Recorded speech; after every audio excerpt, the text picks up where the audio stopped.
So I headed up to Motorcycle Live the first weekend, the first Saturday. I just wanted to have a look around and put together a little video of the new smaller capacity adventure bikes that were coming to market, of which there are quite a few. It's going to be a busy 2025 with the KTM and the BMW and the DRZ and a few other things that caught my eye.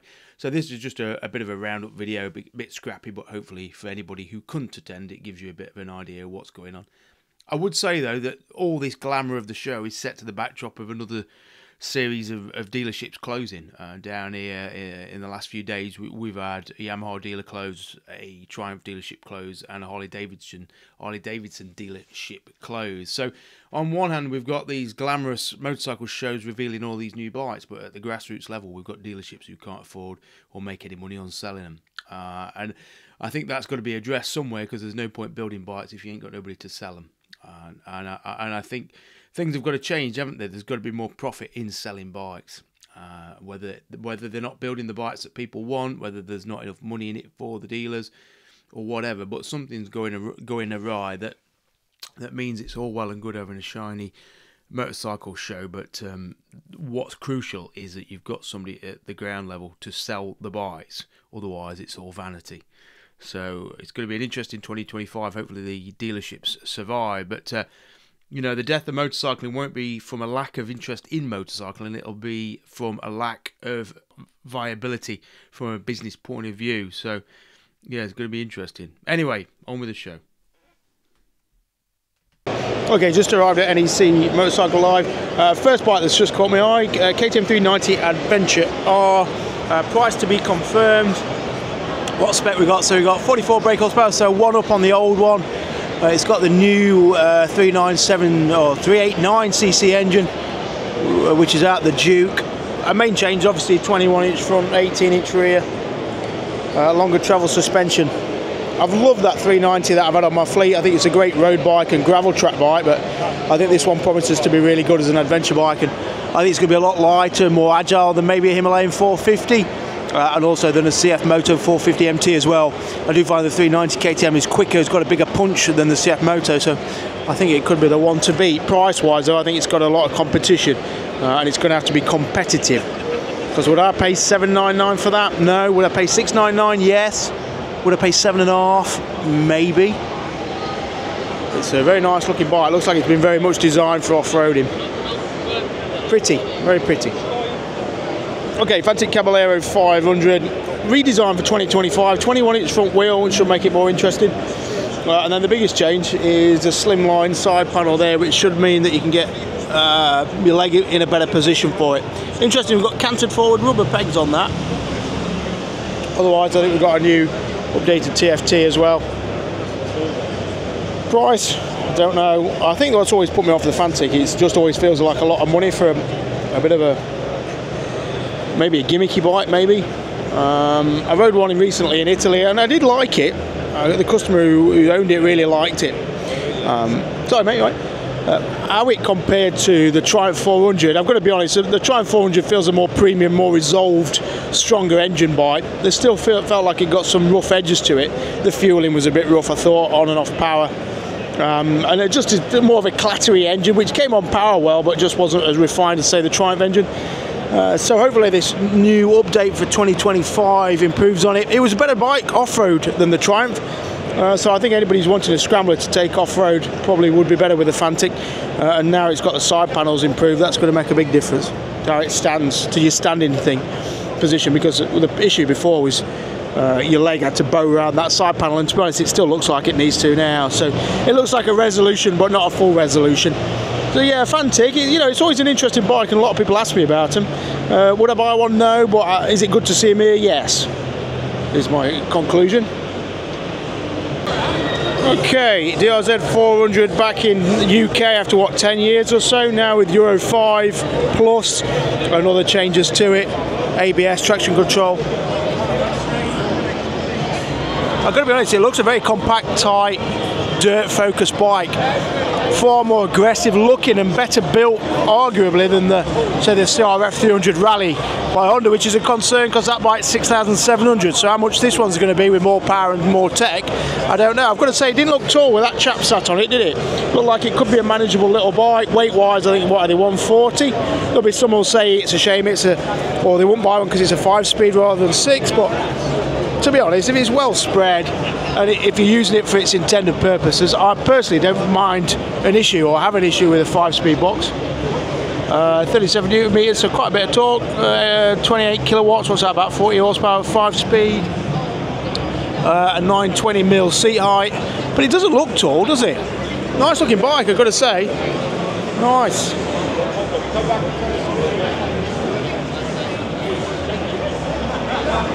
Is it what people are wanting? I'm not convinced it is, you know, in a way. I think the enduro trail bike guys are going to still want their enduro bikes, and the road-based adventure lot are still going to want something more road-friendly, like a Himalayan or that 390 KTM. So, has Suzuki done enough here? No, I don't think they have. Will it sell a few to people who want a trail bike with a bit more poke than a CRF? Yes, I think it will. Will it be a big seller? Oh, I don't know. No, I don't think it will. But it looks nice, and it's nice to see it back. Okay, something a bit interesting here is on the Moto GB stand. Just been talking to a representative. This is $5,500, lovely looking bike, twin, V-twin, like a cruiser style. Looks great. And then the name, can you see that? Yeah, just talking about whether it's worth rebranding it or keeping it as it is, but as a bike, it sells itself, doesn't it, at a price $5,500, lovely. It just shows the conundrum of the global marketplace, like Bender, obviously wherever they designed it, in China I assume, or named it, has not got any issue, but in the UK, Bender, B-E-N-D-A, is, you know, got some connotations. So we'll see, but it's a lovely looking bike. Be interesting to see what else that engine powers as well. I'm not sure what it's based on. 500 twin, V-twin, 34 brakes, so 47 horsepower, so it's A2 compliant, 5699, 6-speed box, seat height 695. So anybody looking for a low seat height, interesting. Yeah.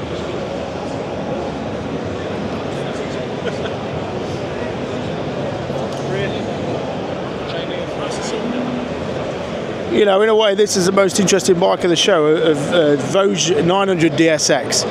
It seems to be getting stellar reviews. They're doing a great job of PR in it. It's 8, 9. Oh, sorry, fella. It's 8,995, so £9,000. It's a BMW F900 engine. Launching, who build Vogue, also build the engine for BMW. So it's not like they've copied it. It's the fact that the actual engine manufacturer is building their own version of it. It's got all the bells and whistles, and it's £9,000, and it does bring into so many questions. What price do we put on brand names and perceived value? Because the equivalent BMW would be about £5,000 or £6,000 more money. Are you getting £5,000 or £6,000 more bike? No, you're not, are you? Chinese. I've never heard of that before. Chinese. Yeah, I mean, just listening to the chap then, he said, oh, I've got a Chinesian bike, you know. It's an outdated mentality, unfortunately. The Chinese bikes are good, and the fact that the Chinese are building bikes for the Germans suggests that the Germans trust the Chinese. And if the Germans trust the Chinese, then it's hard for us not to trust the Chinese either as consumers. So it's a very murky world. But we're on a stand here full of Chinese bikes. And we've got the new one here, the Morbidello. Morbidello, look at that. So that's a,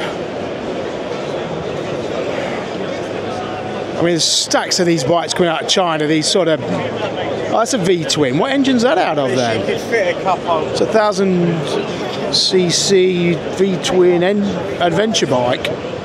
Bit plastic, fantastic.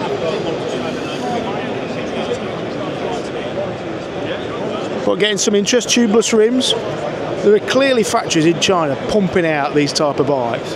They're all very similar. None really stand out, apart from that Vogue maybe. So I think it's a very cluttered market with these bikes. None of them are going to sell very well.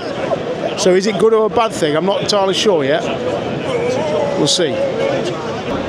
Just on the Royal Enfield stand, just been talking to Steph Jevons about Moto Junkie projects she's got a lot on next year, and just wanted to look at this Bear 650. I really like the look of that actually. I mean, it's only an Interceptor in with a bit of cosmetics. Is it a bigger front wheel? I think it is. Is it going to be good off-road? Probably not. Is it going to be alright on gravel? Yes. Does it look good? Yes, looks really good. Yeah, I like that. I saw MCN's review saying it needs more power, and I just think you're still missing the point, aren't you? You know, the fact it doesn't have loads of power, but enough power means it's A, affordable, B, don't need a lot of brakes, C, don't need a lot of suspension, it's friendly to a lot of people, and it is fast enough. These engines are fast enough. I don't... You know, if you want a faster bike, get a different bike, but if they started chasing 70 horsepower, like somebody said on MCN, it'd be a different bike at a different price. You just completely miss the point of it. But yeah, I like that, looks nice. Show of forks on it as well, so it should ride well. Yeah, I don't know a price. Have we got a price for it yet? Who knows? Nope, can't see a price.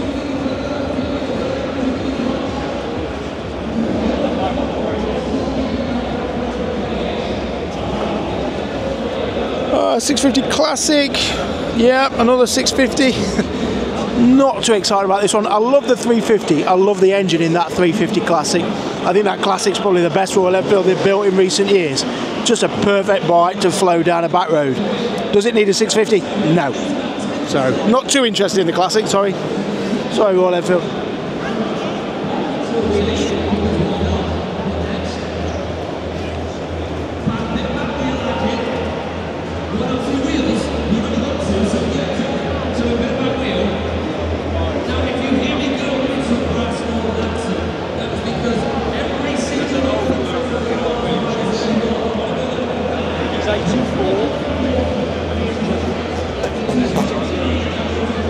Got a fully dressed Himalayan 450 with the tubeless wheels. Looks alright. Are these practical? I guess so. Are they ugly? Yes, a little bit. Nice engine guards. They look sturdy. 3-point fixing. That looks nice and strong. Good to see the old panniers. So if you've got a 411, you can put the new frames on for the 450 and use your old boxes. I like that. It's grown on me, the 450 Himalayan. Has it caught the imagination of the buying public? I'm not sure yet. I'm not sure. My feeling is it just likes a little bit of purity. Doesn't really know what it wants to be.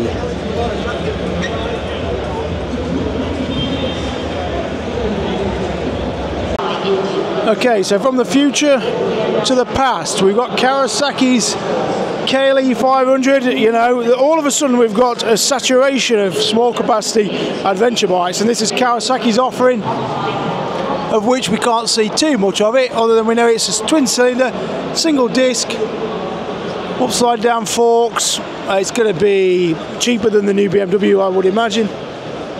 Probably cheaper than the new KTM, but it's good to see Kawasaki back. Have they left it too late? Well, it's going to have to be a good bike to compete with what's coming out now, and they're going to have to give us a little bit more than a front wheel. So yeah, watch this space. Nice bike, but what are you going to use it for?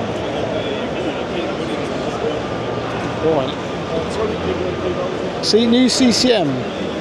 Oh, sorry, look. Just squeeze out, you alright? So we've got another CCM variant, Spitfire chassis.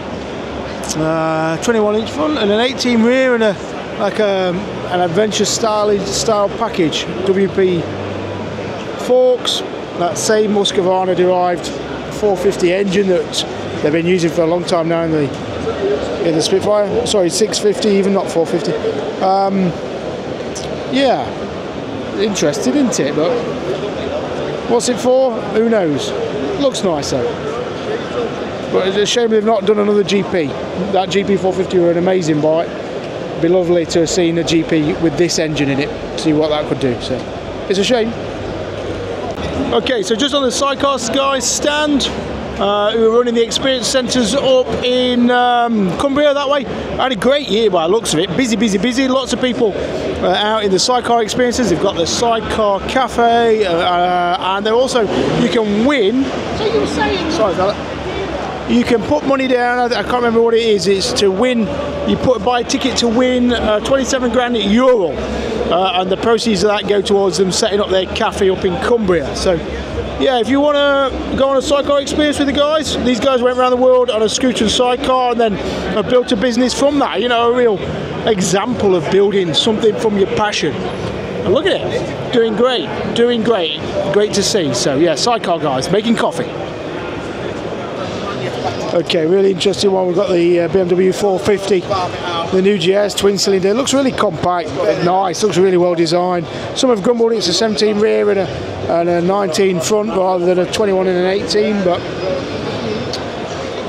I suspect they've got a rough idea what they're doing, although as I've always found, these broad front tyres are always your Achilles heel, certainly in Britain where it's muddy. You know, a 21 inch front's always narrow and cuts better. So we'll see if that, you know, this is only a concept. Will it make production with a 19 or will they go up to a 21? You know, it'd be nice to see it with a 21. But you can imagine that in Morocco or Iceland or somewhere like that. Plastic sunk guard it looks like for the time being, but it looks an all new engine. It looks very compact and nice little chassis. Yeah, price wise I don't think it's going to compete with CF Moto, and I think it'll probably be a bit more than the KTM, so it'll be interesting how well it does and how much appetite there is for a slightly more premium based small capacity adventure bike. We'll find out next year maybe.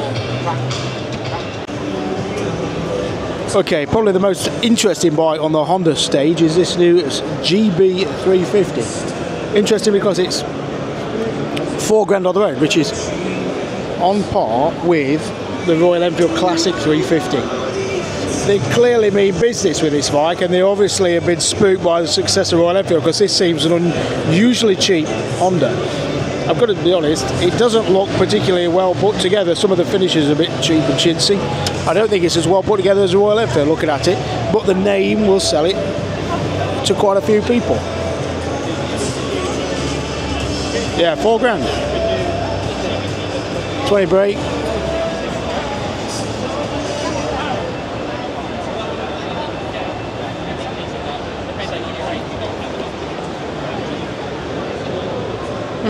Yes, interesting. The most interesting Honda on this entire stage of Hondas, for the fact that clearly the Indians and the Chinese are ruffling the feathers of the Japanese, who are having to now compete on price. So who'd have thought it, eh? The Indians leading the charge, setting the tone.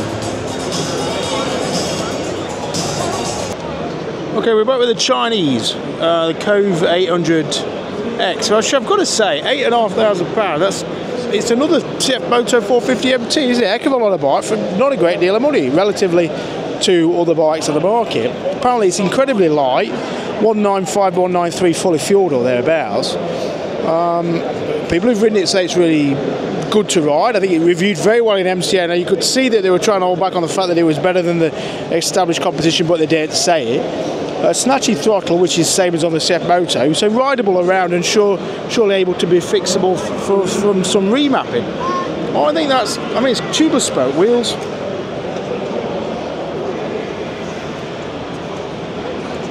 How are they making them lighter? You know, why is that 15 kilos lighter than a 10A? How? What are they doing?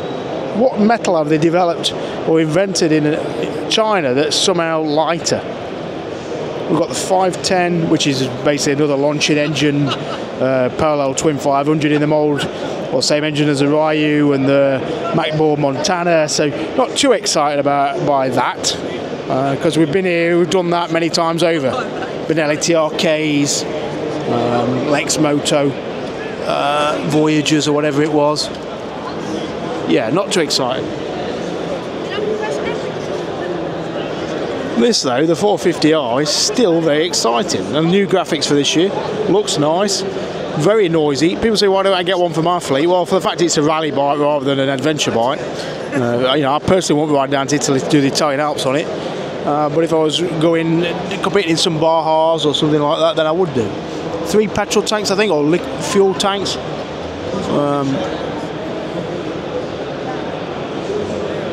Yeah, lovely bit of kit. Sorry, mate.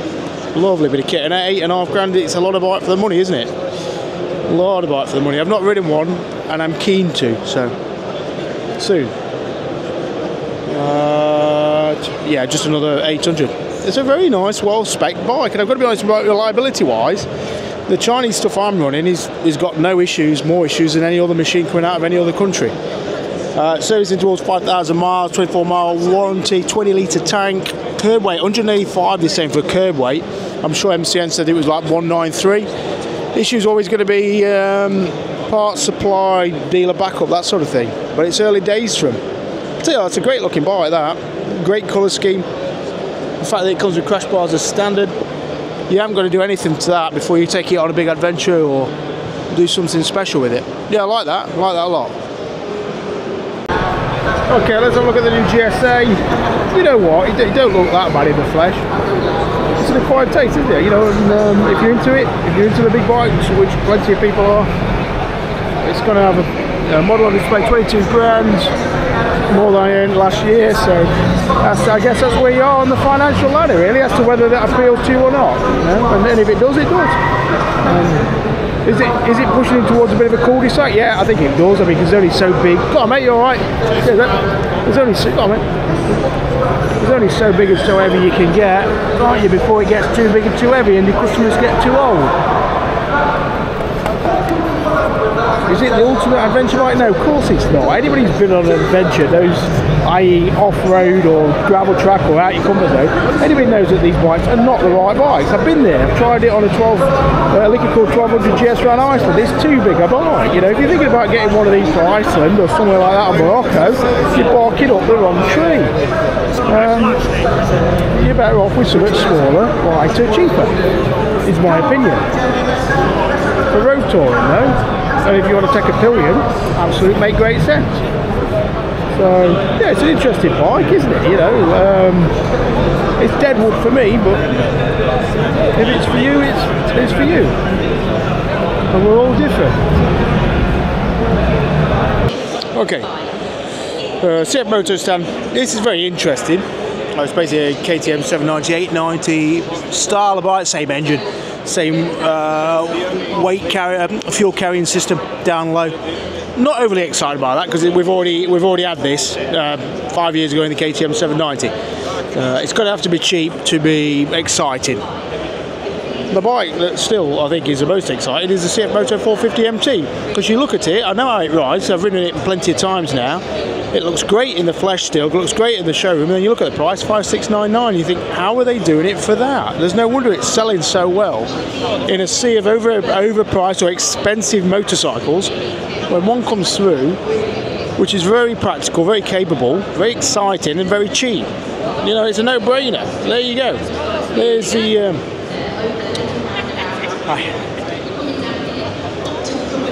there's Einstein's theory of relativity. How do you make a bike sell? Sorry fella. You just make it good and cheap. Simple.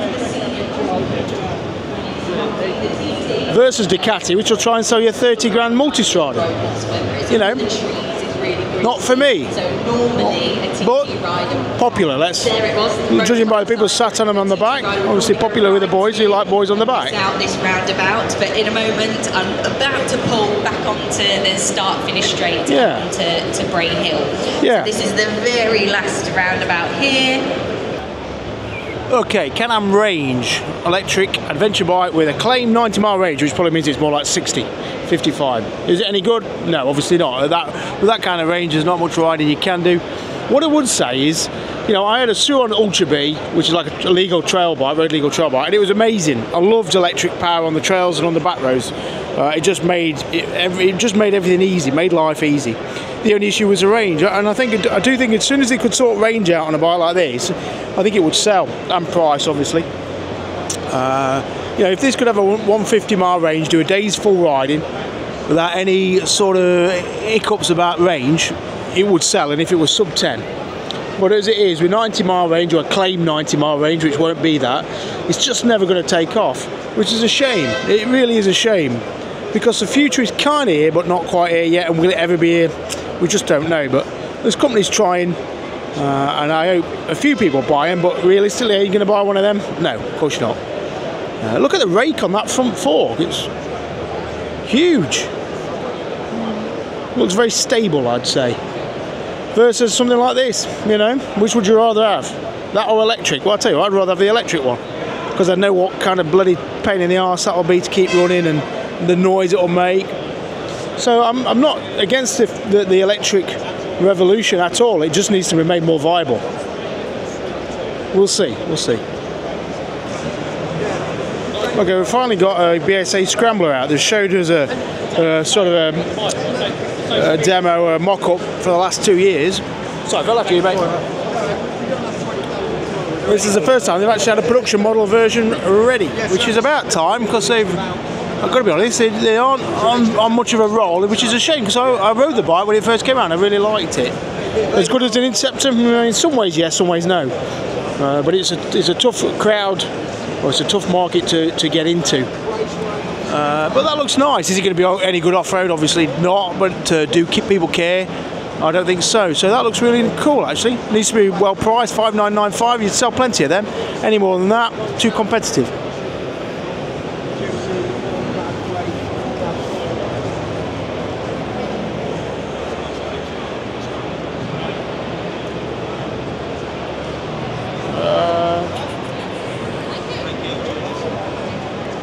No price on it as yet.